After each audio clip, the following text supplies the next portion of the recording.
ವಾರ್ತೆಗೆ ಸ್ವಾಗತ. ಸಾಲ್ಕಲ್ ಮುನೇಶ್ವರ ಸ್ವಾಮಿರವರ ಪ್ರಾಣ ಪ್ರತಿಷ್ಠಾಪನೆ ಹಾಗೂ ವಿಮಾನ ಗೋಪುರ ಕಲಶ ಕುಂಭಾಭಿಷೇಕ ಮಹೋತ್ಸವ, 48ನೇ ದಿನದ ಮಂಡಲ ಪೂಜಾ ಮತ್ತು ಕರಗ ಮಹೋತ್ಸವ ದಿನಾಂಕ 24 ಡಿಸೆಂಬರ್ 2025ರಿಂದ 27 ಡಿಸೆಂಬರ್ 2025ರವರೆಗೆ ಅತ್ಯಂತ ಶ್ರದ್ಧಾ ಭಕ್ತಿಯಿಂದ ನೆರವೇರಿತು. ಪ್ರಥಮ ದಿನ ದೇವರ ಸಾನ್ನಿಧ್ಯದಲ್ಲಿ ಶ್ರೀ ರೇಣುಕಾ ಯಲ್ಲಮ್ಮ ದೇವಿಯ ಹಸಿ ಕರಗ, ಮಹಾಮಂಗಳಾರತಿ ಹಾಗೂ ಪ್ರಸಾದ ವಿನಿಯೋಗ ನಡೆಯಿತು. ಮುಂದಿನ ದಿನಗಳಲ್ಲಿ ವಿಶೇಷ ಪೂಜಾ ಕಾರ್ಯಕ್ರಮಗಳು, ಅಗ್ನಿಕೊಂಡ ಪೂಜೆ, ಹೂವಿನ ಕರಗ ಮಹೋತ್ಸವ ವಿಜೃಂಭಣೆಯಿಂದ ನೆರವೇರಿತು.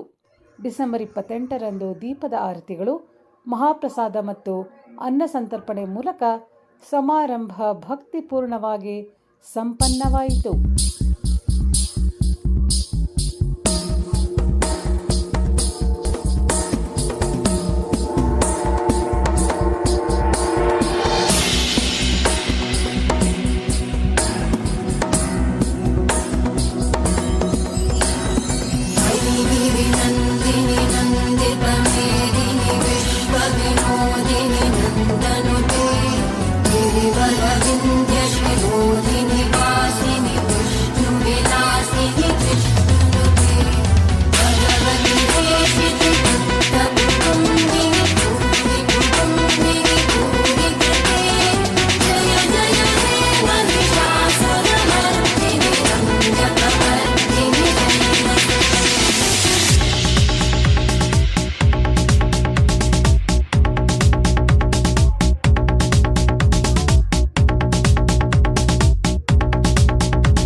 ಹನ್ನೆರಡರಲ್ಲಿ ಇಲ್ಲಿ ಬಂದು ಅವರು 3 ದಿನ ಇಲ್ಲಿ ಈ ಗ್ರಾಮದಲ್ಲಿ ನೆನೆಸಿ, ಸುಮಾರು ಇಲ್ಲಿ ಒಂದು ಬಾಯಿಗಳು ಒಂದು 2-3 ಸುಮಾರು ಅಭಿವೃದ್ಧಿಗಳು ಗಾಂಧೀಜಿ ಮಾಡಿದಂಥ ಇದು ಗ್ರಾಮ ಆಗಿತ್ತು.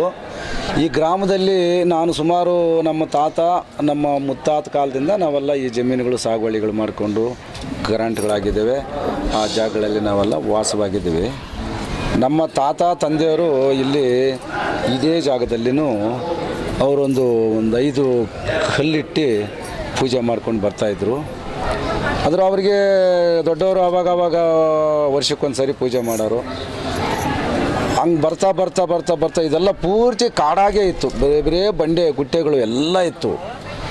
ಅದರಲ್ಲಿ ಭಗವಂತ ನನಗೆ ಜ್ಞಾನ ಕೊಟ್ಟು ಇಲ್ಲಿ ಒಂದೇ ಒಂದು ದೀಪ ಹಚ್ಚಿದೆ. ಒಂದು 40 ವರ್ಷ ಹಿಂದೆ ಆ ದೀಪ ಇದ್ದಿದ್ದು ಒಂದೇ ಒಂದು. ಪ್ರತಿದಿನ ಬೆಳಗ್ಗೆ ಸಾಯಂಕಾಲ ಬಂದು ನಾನು ದೀಪ ಹಚ್ಕೊಂಡು ಹೋಗ್ತಾಂಥ ಸಂದರ್ಭದಲ್ಲಿ ಪಿಲ್ಗಾನಲ್ಲಿ ಊರು ಸುಮಾರು ಒಂದು 25 ಮನೆ ಇತ್ತು. ಇವತ್ತೊಂದು 15ರಿಂದ 20 ಸಾವಿರ ಮನೆ ಆಯಿತು. ಹಾಗಾಗಿ ಇಲ್ಲಿ ಒಂದು ದೀಪ ನಾವು ಬೆಳಗಿದ್ದಕ್ಕೆ ಸುಮಾರು ಸಾವಿರಾರು ಒಂದು 10-15 ಸಾವಿರ ದೀಪಗಳಾದವು.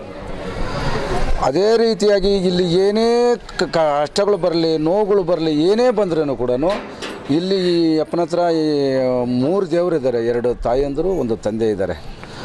ಇಲ್ಲಿ ಬಂದು ಒಂದು ಕಾಯಿ ಹೊಡೆದು ಪೂಜೆ ಮಾಡ್ಕೊಂಡೋದ್ರೆ ನಾವು ಸೋತಿತ್ತು ದಿನ ಇಲ್ಲ. ಯಾವ ಹೋರಾಟದಲ್ಲಾಗಲಿ, ಇನ್ನೊಂದಾಗಲಿ ಮತ್ತೊಂದಾಗಲಿ ನಾವೆಲ್ಲ ಜಯಿಸ್ಕೊಂಡು ಬಂದಿದ್ದೀವಿ. ಅಂಥ ಶಕ್ತಿ ದೇವರಿದು.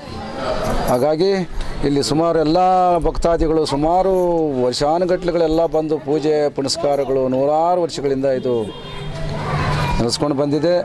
ಇದು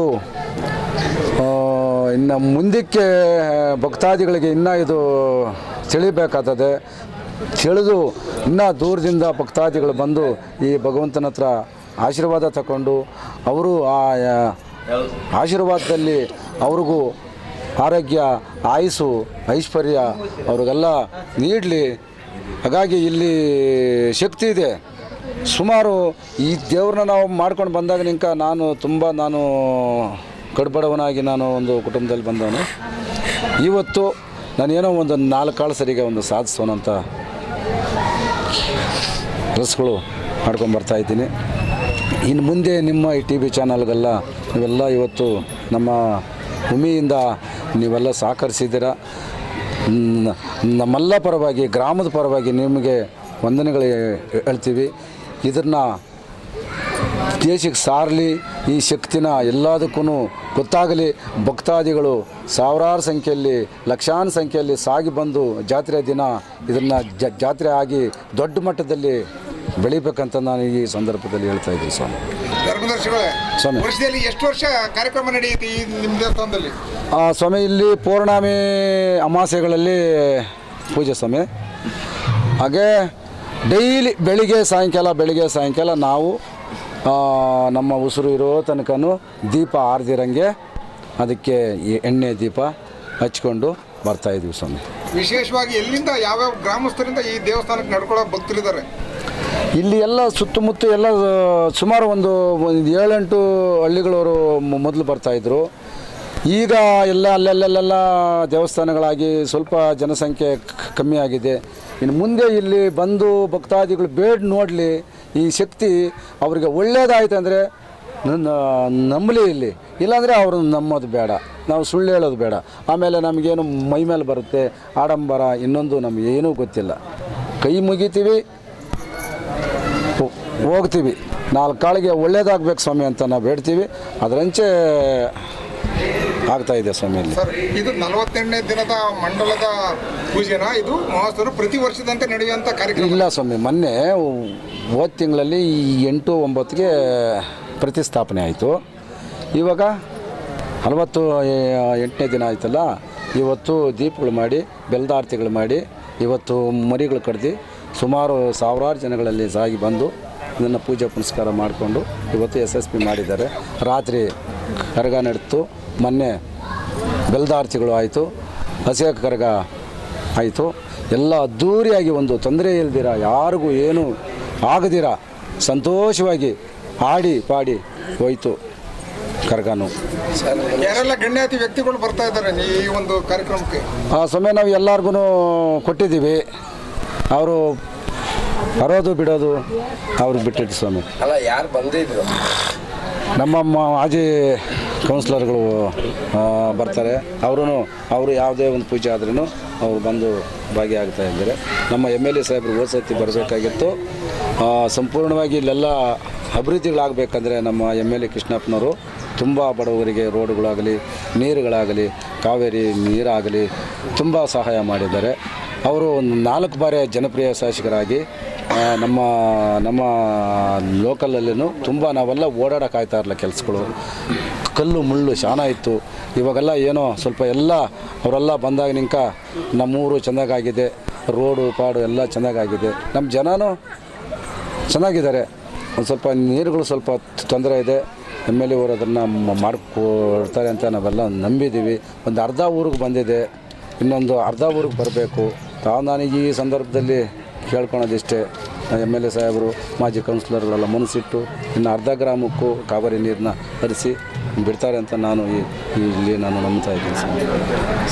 ಪರಿಚಯ ಮಾಡಿ ಸರ್. ಕಡೆ ಪ್ರಶ್ನೆ, ಧರ್ಮದರ್ಶಿಗಳೇ, 5 ದಿನದ ಕಾರ್ಯಕ್ರಮ ಅತ್ಯಂತ ಯಶಸ್ವಿಗೊಳಿಸಿದರೆ ಪಿಳ್ಳಗಾಲ್ನಲ್ಲಿ ಗ್ರಾಮಸ್ಥರಿಗೆ ದಾನಿಗಳಿಗೆ ಏನು ಹೇಳ್ತೀರಿ? ಸಮಯ ಅವ್ರಿಗೆಲ್ಲ ನಮ್ಮ ಭಕ್ತಾದಿಗಳಿಗೆಲ್ಲನೂ ನಮ್ಮ ಹೃದಯಪೂರ್ವಕವಾಗಿ ಮುನೇಶ್ವರ ಪರವಾಗಿ, ಯಲ್ಲಮ್ಮನ ಪರವಾಗಿ, ಮಧುರಮ್ಮನ ಪರವಾಗಿ ಅವ್ರಿಗೆಲ್ಲನೂ ಒಳ್ಳೆಯದಾಗಲಿ ಅಂತ ನಾವು ಹಾರೈಸ್ತೀವಿ ಸರ್. ಆ ಸಮಯ ಇಲ್ಲಿ ಯಾರು ಈ ದೇವಸ್ಥಾನ ಮಾಡೋವಾಗ ಯಾರು ಸಹಾಯ ಮಾಡಲಿಲ್ಲ. ಯಾರೋ ಕೆಲವರು ಬಡವರುಗಳು, ನಮ್ಮ ಊರಿನ ಗ್ರಾಮಸ್ಥರುಗಳು ಸ್ವಲ್ಪ ಸಹಾಯ ಮಾಡಿದ್ದಾರೆ. ಅದನ್ನು ಬಿಟ್ಟರೆ ಯಾರೂ ಸಹಾಯ ಮಾಡಿಲ್ಲ ಸ್ವಾಮಿ. ನಾವೇ ಅಲ್ಲಿ ಇಲ್ಲಿ ಬಾಧೆ ಬಿದ್ದು ಇದನ್ನು ಮಾಡಿದ್ವಿ. ಆಮೇಲೆ ನಾನು ಅಲ್ಲಿ ಮೇಲೆ ಒಂದು 2014ರಲ್ಲಿ ಅದನ್ನು ನಾನು ಕೂಲಿನ ಅಲ್ಲಿ ಮಾಡಿ ಆ ಗುಡಿ ಮಾಡಿದ್ದೀನಿ. ಅದನ್ನು ಸುಮಾರು ಕಟ್ಟಿ 2014ರಲ್ಲಿ ಮಾಡಿದೆ. ಅದು ಒಂದು 7-8 ವರ್ಷ ನಾನು ಅಲ್ಲಿ ಇಲ್ಲಿ ಭಿಕ್ಷೆ ಮಾಡಿ ಆ ಗುಡಿ ಮಾಡಿದೆ ಅಲ್ಲಿ ಮೇಲೆ. ಈ ದೇವಸ್ಥಾನನ ಯಾವ ರೀತಿ ಅಭಿವೃದ್ಧಿ ಮಾಡಬೇಕು ಅಂತ ಕಾಣ್ತಿದ್ದೀರಾ? ಕನ್ಸಿಲ್ಲ ನಿಮಗೆ? ಆ ಸಮಯ ನಂದಿದೆ. ಇನ್ನೂ ಒಂದು ಚೌಟ್ರಿ ಒಂದು ಆಗಬೇಕು. ಆ ಚೌಟ್ರಿ ಒಂದು ಆಯ್ತು ಅಂದರೆ ಬಡಬಗ್ಗರುಗಳು ಜಾಸ್ತಿ ಇದ್ದಾರೆ. ಅವ್ರಿಗೆ ಏನೋ ಬಂದು ಪಾಪ ಅವರು ಕೂಲಿನಾಲಿ ಮಾಡೋರು ಅಲ್ಲಿ ಹೋಗಿ ಮಾಡೋಕ್ಕಾಗಲ್ಲ. ಅದಕ್ಕಾಗಿ ಎಲ್ಲರೂ ಸಹಾಯ ಮಾಡಬೇಕು. ಬಡವರು ಎಲ್ಲ ದಿನ ಕೂಲಿಗಳು. ಅದಕ್ಕೆ ಒಂದು ಚೌಟ್ರಿಗೆ ಯಾರನ್ನ ಸಹಾಯ ಮಾಡಿದ್ರೆ ಎಲ್ಲ ಅನುಕೂಲ ಆಗುತ್ತೆ. ನಾನು ಒಂದು 25 ವರ್ಷ ಹಿಂದೆಗಡೆ ಊರಿಗೆ ಬಂದೆ. ಚಿಕ್ಕದಿಲ್ಲ ಒಂದು ಗರ್ಭಗುಡಿ ಇತ್ತು. ನಾನು ನಮ್ಮ ತಂದೆ ಇಬ್ಬರು TVS ಎಕ್ಸೆಲಲ್ಲಿ ಇಲ್ಲಿಗೆ ಬಂದ್ವಿ. ಆವಾಗ ಇವ್ರು ಕರ್ಕೊಂಡೋಗಿ ತೋರಿಸಿದ್ರು. ಆಗ ಏನು ಇಂಪ್ರೂವ್ಮೆಂಟ್ ಇರಲಿಲ್ಲ, ಇಷ್ಟೇ ಇದ್ದಿದ್ದು. ಆ ಟೈಮಲ್ಲಿ ಬಂದುಬಿಟ್ಟು ನಮ್ಮ ತಂದೆಗೆ ಹೇಳಿದ್ರು, ಇಲ್ಲಿ ಬಂದು ನಿನ್ಗೆ ಏನೇ ಅಂದ್ರೇನು ಇಲ್ಲೊಂದು ಕರ್ಪೂರ ಅಂಟಿಸ್ಬಿಟ್ಟು ಹೋಗೋಣ, ನಿನ್ಗೆ ಒಳ್ಳೇದಾಯ್ತೈತೆ ಅಂತ ಹೇಳಿದ್ರು ನಮ್ಮ ತಂದೆಗೆ. ಅದರಂತೆ ಇವತ್ತವರೆಗೂ ನಾನು ಈ ದೇವಸ್ಥಾನಕ್ಕೆ ಬಂದು ಹೋಗ್ತಾ ಇದ್ದೀನಿ. ಇವತ್ತವರೆಗೂ ತುಂಬ ಸತ್ಯ ನಡೆದೈತೆ, ತುಂಬ ನನಗೂ ಒಳ್ಳೆಯದಾಗಿದೆ. ನಮ್ಮ ಶಾಸಕರು ಇವರು ಇದ್ರ ಬಗ್ಗೆ ಸ್ವಲ್ಪ ಗಮನ ಹರಿಸಿ ಇಲ್ಲಿರೋ ಗ್ರಾಮಸ್ಥರುಗಳು ಶಾಸಕರು ಇದ್ರು ಸ್ವಲ್ಪ ಅಭಿವೃದ್ಧಿದು ನೀರ್ದು ಅದೆಲ್ಲ ಸ್ವಲ್ಪ ಗಮನ ಹರಿಸಿ ಇಲ್ಲಿರೋ ಜನಗಳಿಗೆಲ್ಲ ಒಂದು ಒಳ್ಳೇದು ಮಾಡಬೇಕು ಅಂತ. ಆಲ್ರೆಡಿ ಒಳ್ಳೇದು ಮಾಡವ್ರೆ, ಅವರು ಒಳ್ಳೇದು ಮಾಡವ್ರೆ. ನಮ್ಮ DK ಸುರೇಶ್ ಅವರು ಒಳ್ಳೇದು ಮಾಡವ್ರೆ. ಇನ್ನು ಮುಂದಕ್ಕೂ ಒಳ್ಳೇದು ಮಾಡಲಿ ಅಂತ ನಾವು ಕೇಳ್ತೀವಿ. ಬೇರೆ ಯಾವ ರೀತಿಯಾದಂಥ ಬೇಡಿಕೆ ಇದೆ ಸರ್ ಇಲ್ಲಿ? ಏನಿಲ್ಲ, ಅದೇ ಈಗ ಸೈಟ್ಗಳು ಸ್ವಲ್ಪ ಹಕ್ಕುಪತ್ರಗಳು ಬರಬೇಕು. ಅದ್ರ ದೇವಸ್ಥಾನ ಆಯ್ತು. ಚೌಟ್ರಿ ಹಾಂ ಅದೇ ಚೌಟ್ರಿ ಹಾಕ್ಬೇಕು ನಮಗೆ. ವಿಚಾರವಾಗಿ ಬಂದು ಒಂಚೂರು ಇದಕ್ಕೆ ನಮಗೆ ಅನುಕೂಲ ಮಾಡ್ಕೊಡ್ಬೇಕು. ಹಾಂ ಸರ್. ಶಾಸಕರು ಈಗ ಬಂದ್ಬಿಟ್ಟು ಸ್ವಲ್ಪ ಅಭಿವೃದ್ಧಿ ಮಾಡಿ ಈ ದೇವಸ್ಥಾನಕ್ಕೂ ಸ್ವಲ್ಪ ಚೌಟ್ರಿ ಅದು ಇದು ಮಾಡೋಕ್ಕೆ ಸ್ವಲ್ಪ ಪ್ರೋತ್ಸಾಹ ಕೊಡಬೇಕು ಅಂತ. 30 ವರ್ಷದಿಂದ ವಿದ್ಯುತ್ ಹಚ್ಚಿ ಏರಿಯಾ ಕರೆಂಟ್ ಇರಲಿಲ್ಲ. ಕರೆಂಟು ಎಲ್ಲ ಇಲ್ಲಿ ತರಕ್ಕೆ ಇವರ ಪ್ರೋತ್ಸಾಹದಿಂದ ಮಾಡಿದ್ದೀವಿ. ಇಲ್ಲಿ ಸಿದ್ಧಲಿಂಗಪ್ಪ ಪ್ರೋತ್ಸಾಹದಿಂದ ಇಲ್ಲಿ KJS ಸಂಘಟನೆ ಲಂಬೋಡಿಗೆಲ್ಲ ಹೋರಾಟ ಮಾಡಿದಾಗ ಸುಮಾರು ಒಂದು 30-40 ಅಪ್ಲಿಕೇಶನ್ ಬಂದಿತ್ತು. ಅಲ್ಲೆಲ್ಲ ಫುಲ್ ಇವರು ಈ ಊರ ಅಭಿವೃದ್ಧಿಯಾಗಿ ತುಂಬ ಶ್ರಮಿಸಿದ್ದಾರೆ. ಆಮೇಲೆ ಇಲ್ಲೆಲ್ಲ ವಿದ್ಯುತ್ ಶಕ್ತಿ ಟ್ರಾನ್ಸ್ಫಾರ್ಮರು ಮೀಟ್ರ್ಗಳು ಹಾಕೋದೆಲ್ಲ ಸುಮಾರು ನಾನು 30 ವರ್ಷದಿಂದ ಇಲ್ಲಿ ಏರಿಯಾದಲ್ಲಿ ಕೆಲಸ ಮಾಡ್ತಾಯಿದ್ದೀನಿ. ಈ ದೇವಸ್ಥಾನ ನಾನು 30 ವರ್ಷದಿಂದಲೂ ನೋಡಿದ್ದೀನಿ. ಇವ್ರ ಅಣ್ಣ ಇದ್ದರು, ಇವ್ರ ಅಣ್ಣ ನಾಗರಾಜು ಅವರು ನನಗೆ ಫ್ರೆಂಡು. ದೇವಸ್ಥಾನ ತುಂಬ ಶಕ್ತಿ, ತುಂಬ ಇಲ್ಲಿ ನಡ್ಕೊಂಡವ್ರಿಗೆಲ್ಲ ಒಳ್ಳೇದಾಗ್ತೈತೆ. ಇಷ್ಟು ಹೇಳಕ್ಕೆ ನಾನು ಬಯಸ್ತೀನಿ. ನಮ್ಮನ್ನೆಲ್ಲ ಬಡವ್ರನ್ನ ಕಟ್ಕೊಂಡು ಭಾಳ ಹೋರಾಟ ಮಾಡ್ಯವ್ರೆ. ಮೇಲ್ಪಟ್ಟು ಇದು ದೇವಸ್ಥಾನವೂ ಮೇಲೊಂದು ಸ್ವಾಮಿ ದೇವಸ್ಥಾನ ಐತೆ ಚಿಕ್ಕದಾಗೇನೇನು. ಅದನ್ನ ಹಿಂದೆ ಭಾಳ ದಿವಸ ಆಯಿತು ಅಲ್ಲಿಂದ ಈಚೆಗೆ ನಮ್ಮನ್ನೆಲ್ಲನೂ ಒಂದು ಸಂಘ ಕಟ್ಕೊಂಡು ಪ್ರತಿಯೊಬ್ಬರನ್ನೂ ಕಷ್ಟ ಸುಖಾದಿಗಳು ನೋಡ್ಕೊಂಡು ಅವ್ರು ನಮ್ಮನ್ನು ಇಲ್ಲಿವರೆಗೂ ಕಾಪಾಡ್ಕೊಂಡು ಬಂದವ್ರೆ. ಎಲ್ಲ ಸೌಕರ್ಯಗಳು ಅವ್ರು ಕೊಟ್ಟವ್ರೆ. ಮುಂದೆ ಆಗ್ತಕ್ಕಂಥದ್ದು ಸರ್ಕಾರದಿಂದ ಆಗಬೇಕು. MLA ಸಾಹೇಬರಿಂದ ನಮಗೆ ಒಂದು ಮನ್ನಣೆ ಸಿಗಬೇಕು ಅಂತೇಳಿ ನಾನು ಕೇಳ್ಕೊಳ್ತೀನಿ ಸರ್. ನನ್ನ ಹೆಸರು ಧನಲಕ್ಷ್ಮಿ ಅಂತ. ನಾವು ಬಂದಿಲ್ಲ ಒಂದು 28 ವರ್ಷ ಆಯಿತು. ನಾವು ಬಂದಾಗ ಇದೆಲ್ಲ ತುಂಬ ಕಾಡಿತ್ತು. ಅಂದರೆ ಒಂದು 10 ಸೀಟ್ ಮನೆ ಕಟ್ಕೊಂಡು ಬರೋಣ ಅಂತ ಬಂದ್ವಿ. ಅವಾಗ ತುಂಬ ಭಯ ಇತ್ತು. ಕಾಡು ಪ್ರಾಣಿಗಳೆಲ್ಲ ಬಂದು ತುಂಬ ಟಾರ್ಚರ್ ಕೊಡೋರು, ರೌಡಿಸಮ್ ಎಲ್ಲ. ಅಂಥ ಟೈಮಲ್ಲೆಲ್ಲ ಈ ಸಿದ್ಧಲಿಂಗಪ್ಪನವ್ರು ಬಂದು ಯಾರೇ ಏನೇ ಬಡಸ್ತಾನ ಇದ್ದರೆ, ಕಷ್ಟ ಇದ್ದರೆ, ಯಾವುದೋ ಒಂದು ರೌಡಿಸಮ್ ಇದ್ದರೆ, ಒಂದು ಜಗಳ ಜಂಟಿ ಯಾವುದೇ ಇದ್ರೂ ತಕ್ಷಣಕ್ಕೆ ಒಂದು ಫೋನ್ ಹೋದಾಗ ಅವ್ರು ಬಂದು ಅದನ್ನೆಲ್ಲ ಬಗೆಹರಿಸೋದು. ಇಲ್ಲೊಂದು ದೊಡ್ಡ ದೇವಸ್ಥಾನ ಕಟ್ಟಬೇಕು, ಮತ್ತು ಇದು ದೊಡ್ಡ ಇದು ಎಡು ಸಿದ್ಧಲಿಂಗೇಶ್ವರ ಥರ ಮಾಡಬೇಕು. ನಮ್ಮ ಬಡಾವಣೆಯಲ್ಲಿ ನಾವೆಲ್ಲ ಹಿಂದುಳಿದಿದ್ದೀವಿ, ನಾವು 4 ಜನದಂತೆ ಇರಬೇಕು, ಬಡವ್ರಿಗೆಲ್ಲ ಹೆಲ್ಪ್ ಮಾಡಬೇಕು ಅನ್ನೋದು ತುಂಬ ಅವ್ರ ಆಸೆ ಇದೆ. ಬಟ್ ಏನಪ್ಪ ಅಂದರೆ ಈ ದೇವಸ್ಥಾನ ಹೆಂಗೆ ಅಂದರೆ ಕಷ್ಟ ಅಂತ ಕೈ ಮುಗಿದವ್ರಿಗೆ ಯಾವತ್ತೂ ಬಿಟ್ಟಿಲ್ಲ. ಒಂದು ಕಾಯಿ ಹೊಡೆದು ಒಂದು ಕರ್ಪೂರ ಹಚ್ಕೊಂಡು ಹೋದರೆ ಭಗವಂತ ಅಂತ ಅವ್ರು ಯಾವುದೇ ಕೆಲಸಕ್ಕವರು ಜೈವಾಗುತ್ತೆ. ಯಾಕಂದ್ರೆ ನಾನು ಇಲ್ಲಿ ಬಂದು 28 ವರ್ಷದಿಂದ ನೋಡ್ತಾ ಇದ್ದೀನಿ. ಯಾಕಂದ್ರೆ ಒಂದು ಕೋಳಿ ಕುಯ್ಯೋಕ್ಕಾಗಿಲ್ಲ, ಒಂದು ಮೊಸರನ್ನ ತಳಗೆ ಇಟ್ಕೊಂಡು ಹೋದ್ರೂ ಭಗವಂತ ಬೂದಿ ಮುಚ್ಚಿದ ಕೆಂಡದ ಥರ ಇದೆ ದೇವಸ್ಥಾನ. ಬಟ್ ಪಬ್ಲಿಕ್ ಗೊತ್ತಿಲ್ಲ. ಪಬ್ಲಿಕ್ ಏನು ಹೇಳ್ತಾರೆ ಅಂದರೆ ಸುಮ್ಮನೆ ಪೂಜೆ ಮಾಡ್ಕೊಂಡು ಹೋಗ್ತಾರೆ, ಅವ್ರ ಮನೆ ಅಭಿವೃದ್ಧಿಗೋಸ್ಕರ ಅಂದ್ಕೊಳ್ತಾರೆ. ಬಟ್ ಭಗವಂತ ಎಲ್ರಿಗೂ ಇದ್ದಾನೆ ಅಂತ ಜನಕ್ಕೆ ಗೊತ್ತಿಲ್ಲ. ಅದು ಪ್ರಚಾರ ಆಗಬೇಕು, ಜನಗಳು ಬರಬೇಕು, ಇದು ನಮ್ಮ ದೇವರು, ನಮ್ಮ ದೇವಸ್ಥಾನ ಅಂತ ಪೂಜೆ ಮಾಡಬೇಕು. ಹಾಗಾಗಿ ಇಲ್ಲಿ ಜನಗಳು ಏನು ಹೇಳ್ತಾರೆ, ಏನೋ ಅವ್ರದೇ ಮನೆ, ಅವ್ರ ದೇವಸ್ಥಾನ ಅನ್ನೋ ಥರ ಇದ್ದಾರೆ. ಆ ಥರ ಇರಬಾರ್ದು. ಪಬ್ಲಿಕ್ಸ್ ಎಲ್ಲ ಬರಬೇಕು, ಭಗವಂತ ನೋಡಬೇಕು, ಬೇಡಬೇಕು, ಅವ್ರ ಹರಕೆಗಳು ಕಟ್ಕೊಂಡು ಹೋಗ್ಬೇಕು. ಅದು ಪೂರೈಸಿದಾಗ ಅವ್ರು ಏನು ಹರಕೆ ಮಾಡ್ಕೊಂಡಿರೋ ಅದನ್ನು ತಂದು ಭಗವಂತನಿಗೆ ಹಾಕಬೇಕು. ಅಷ್ಟು ಹೇಳಕ್ಕೆ ನಾನು ಇಷ್ಟಪಡ್ತೀನಿ. ನಾಳೆ ಒಂದು ದಿವಸ ಇವರು ಇನ್ನೊಂದು ನಮ್ಮಂಥವ್ರು ಸಾವಿರಾರು ಜನಕ್ಕೆ ಹೆಲ್ಪ್ ಮಾಡೋಷ್ಟು ದೇವ್ರು ಭಗವಂತ ಶಕ್ತಿ ಕೊಡಬೇಕು. ಮುಂದೆ ಒಳ್ಳೇದಾಗಬೇಕು.